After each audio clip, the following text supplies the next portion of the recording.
Hey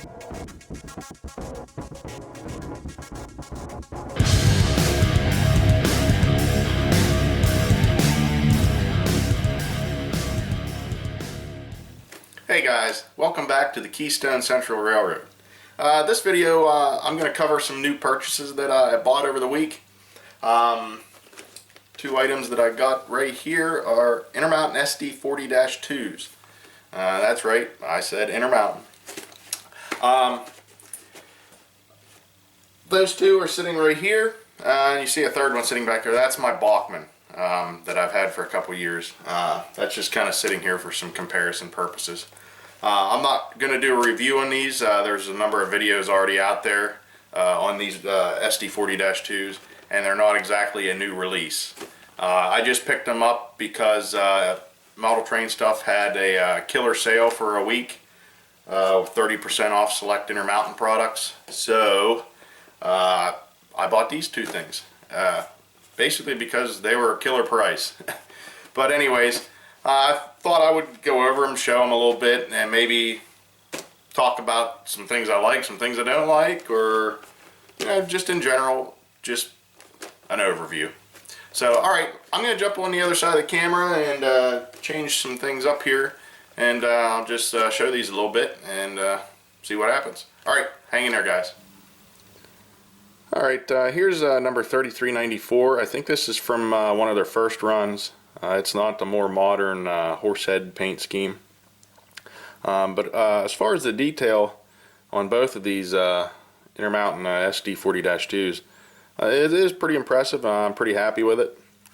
There are a couple things that I will point out as we move along in this video, but and they do come with some parts that you have to install yourself, which I haven't done yet. This one has sunshades and the horn that you must install yourself. And overall, I mean, nicely done. Some see-through fans, lift rings, and such as that. The lift rings are probably plastic. That's generally what they have been on their other locomotives. It does have operating ditch lights. I'll show them and everything. But like I said, I don't want to do a full review on these things. There's already plenty out there. Doesn't look like any of the grills on the side of the locomotive are see-through. I moved down to this one, number 3378. It's the more modern horsehead scheme. The horn was already applied on this one, so I just have sunshades to apply.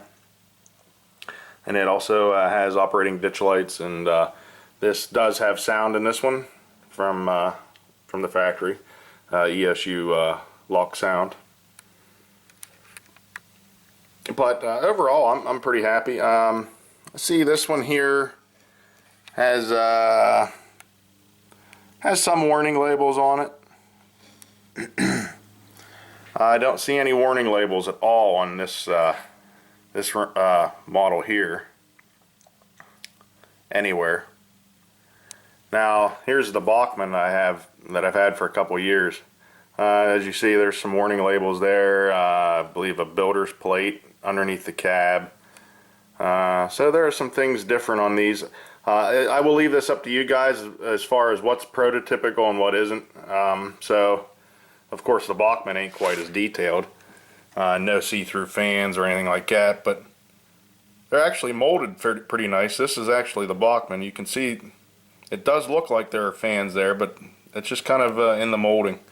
But anyways, like I said, I just have this kind of sitting here for comparison purposes. Definitely not a lot of detail on a Bachmann, but you know, that's understandable. We will get into some running of these things here a little later in the video. As far as condition when they arrived, this one here, as far as any broken parts or anything, I did not find anything that was broken on this one. Let's move to this one. Now this one, there are some stanchions that are loose from the sill. I'll see if I can. I think they're on the other side. and I think they must be broke off somewhat, because I can't get them to go back on and stay. Let me switch this around. Alright, see if this will focus. Right there's one that's loose, and there's no way to attach it. Like the little stem that fits in the hole, I think is broke off in the hole. And there are probably two more along there somewhere I found. They don't really stand out as much as that one. And actually some of these stanchions look like they put a dab of glue on them actually. I'm not sure. Not going to get too crazy about that. Just the way the light hits it sometimes, it looks like they may have glued some of these on right from the factory. I don't know. I'm assuming maybe some of the earlier runs, maybe they were having problems with the stanchion staying in. I don't know.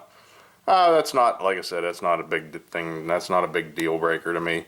I'll probably just put a dab of glue on that and maybe glue the stanchion back in. But one thing I did notice on this one, these locomotives have fuel fillers on both sides, and this one is missing the fuel filler.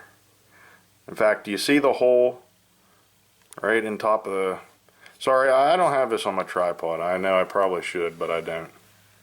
There, see the hole back here? That's the hole where the fuel filler is supposed to be. And I didn't find it in the box anywhere or anything. I don't even see any glue marks or anything, so I don't think it was ever put on. So as far as details and everything on this, that's the only issues that I found with this one. One thing I will point out that bugged me with this one when I went to take it out of the box, really notice it, the dynamic brake bolster here is really, I mean, it's pretty loose. If you picked it up by that, you'd probably drop it. So maybe when I have the shell off I'll just maybe put some canopy glue or something on the inside just to hold that tight, because I really have no reason to take it off. But anyways, those are about the only negatives as far as the appearance or details of this locomotive that I can really point out. Actually, now that I flip this around, maybe you can see some of the marks I said look like glue marks. Look at that. That's straight out of the box. So, I don't know. It looks like someone did something with it. Alright.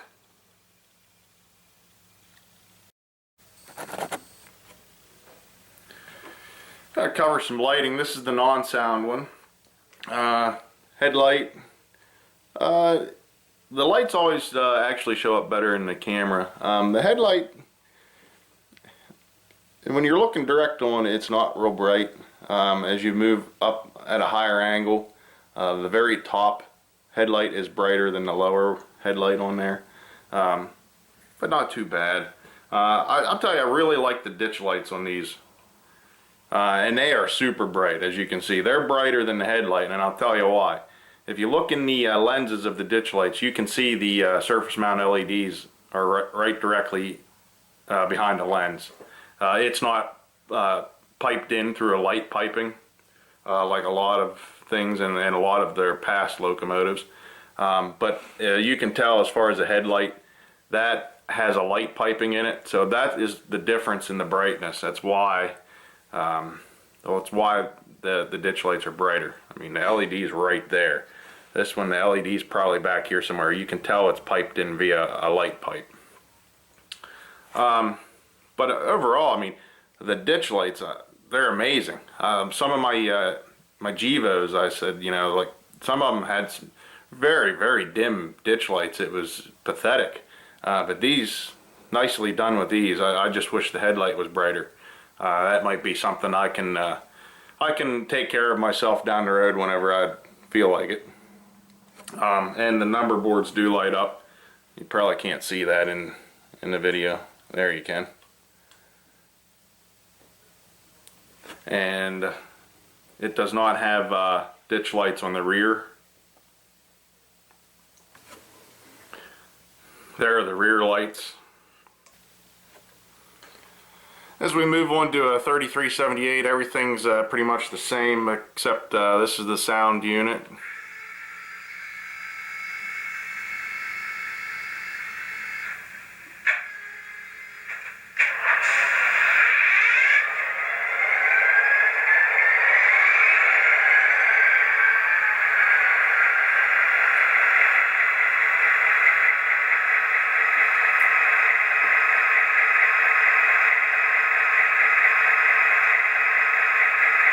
And that's just factory Loc sound. The lights are pretty much exactly the same as the other one. Actually, the headlight's a lot nicer in this one, now that I look at it again. Not too bad for the headlight. And you got your number boards and the ditch lights. In fact, the ditch lights might be brighter on the other one than this one. This one, I'll tell you, the lights are more probably evenly spaced as far as brightness. The brightness are about all the same, which I kind of like. The other one, like I said, you've seen the ditch lights were really bright, and the headlight, it's probably brighter in the camera. But I have to do some CV programming on this to get the ditch lights to flash. They don't flash right out of the box, as you can see. But I'm pretty happy with that as far as the sound and the lighting, especially on this one. So I figure maybe we'll move on to just running each one of these and seeing how they perform. Alright, I moved over here to an area where we have some straight stretch and a nice sweeping curve. See how this thing does. This is the non-sound one again, number 3394. It's made a few laps around the layout. Definitely what hasn't been broke in yet. So we'll just move this, see how we do. Speed step 1.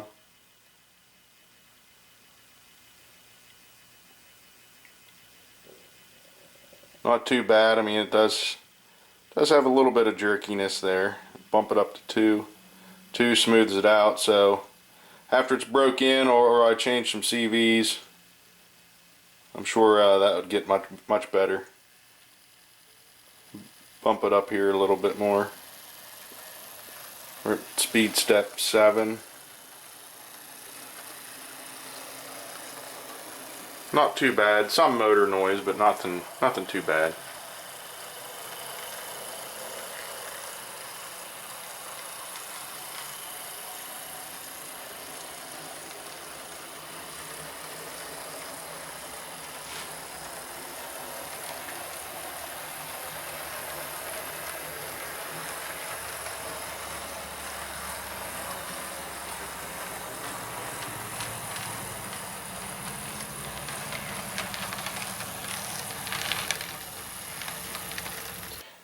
Now let's switch it around and do it again with the locomotive switched around,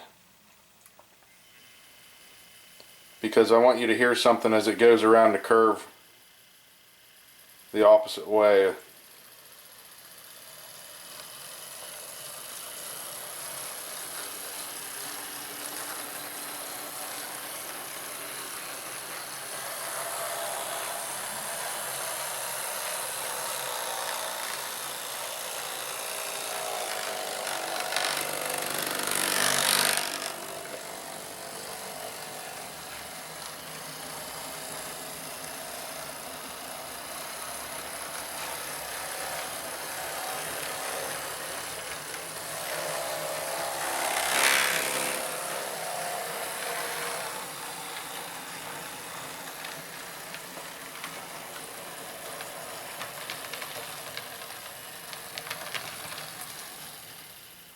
Well, by the sounds of it, it don't like going around a left-hand turn.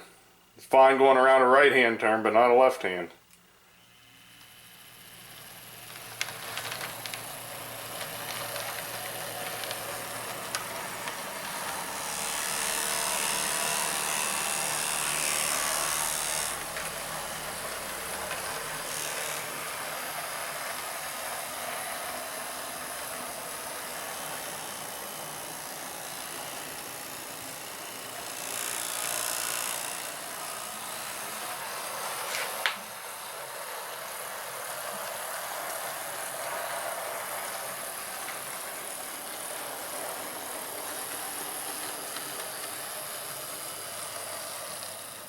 Something tells me a break-in period isn't going to fix that. Alright, let's move on to the next one. Here's 3378. Just to save time on this video, this one runs pretty decent as far as sound. There's no grinding noise or anything like that, like the other one. But there is one issue that I've found with this that I will point out here right now. Okay, now I want to see if I can get this to show up on camera. Speed step 1, this thing really has some body rocking going on.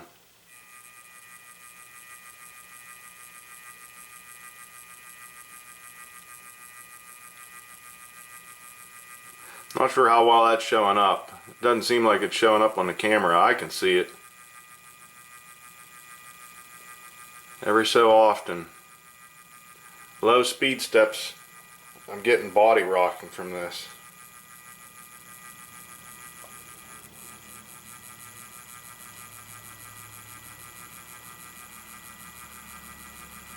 It's doing it pretty good right there. If that doesn't show up on camera, I'm going to be upset. Vibrating around, body rocking like crazy.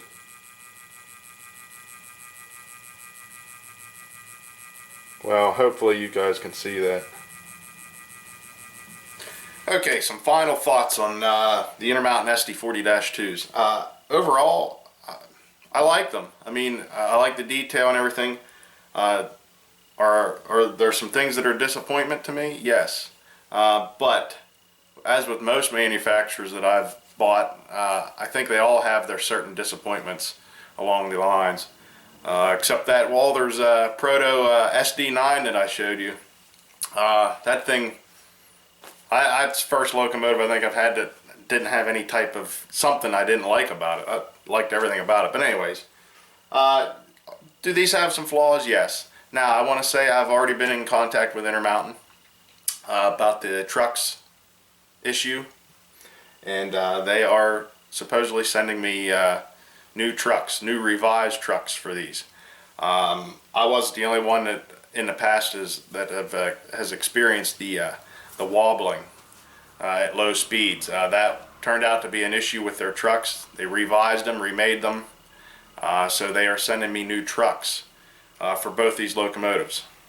The one that doesn't rock has that horrible grinding. So hopefully when I get the new trucks, I'll replace them, and that should take care of that problem. Hopefully. So kudos to Intermountain. Thank you for sending me new parts for it. I really do appreciate that. That's, you know, that's good customer service. Should they have been that way to begin with? Probably not, but and the missing part, well, that's just my luck, I guess. I'm sure it happens. That's not a deal breaker. I'm not going to return it to the store because of that. I'll just buy a Details Western or whatever and paint it and put it on myself. It's not a big deal, but I know a lot of people say what you spend for these, there shouldn't be anything wrong with it. Well, I agree, but I've found out with almost everything you buy enough of it, you're going to find a bunch of things that have one or two small things wrong with it. So I'm not returning them, and I'm not sending them back to Intermountain to be fixed. As long as it's something I can fix myself, I'll do it. And after I get the revised parts and put them in, maybe I'll come back and give you a follow-up video on these if anybody's interested. Plus, I can't really return them to model train stuff anyways because I don't think they have any more in stock. So it's either fix them myself or send them back to Intermountain. And as long as Intermountain sends me new parts that work, then I'm okay with that. I don't know. I've had worse things. I've had better things. So I'll let you be the judge and the jury. It's up to you. You vote with your money. So I'm going to keep these and make them work. Alright guys, thanks for sticking around. I got a number of videos I want to do coming up, so my plate's full. Hopefully I'll keep pumping out videos for you. Alright, I'll see you in the next video.